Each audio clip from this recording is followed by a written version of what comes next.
τόνους έχει. Μέρος στη θάλασσα γεμίσει. Ναι, στη θάλασσα. Το είδαμε. Και πάει από εδώ ρε. Μπράβο ρε μεγάλε, αυτό είσαι. Αυτό είναι ρήψη. Αυτή ήταν καλή μόνη. Ναι, γιατί με την πορεία άλλαξε τα φώτα. Μπράβο ρε μεγάλε, αυτή ήταν ρήψη. Έχει φτάσει 10 μέτρα από το δρόμο, Είδες, το πήρε όλο το μύθο. Εμείς λέμε ότι να το ρίξει από πάνω. Το ρίξει από πάνω.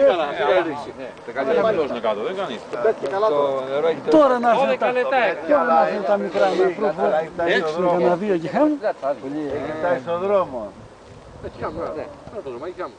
Άμα κεντρώθε, έχει κόλωση. Βάλα και τη ζώνη. Τάκη, βάλε πρόσωπο εδώ και συντονίσου. Δεν φτάνε τα πετρέλαια, δούλες δοκίμαστε λευγέδες πάνω κάτω. Και εσύ η παπέλα χωματουργικές εργασίες.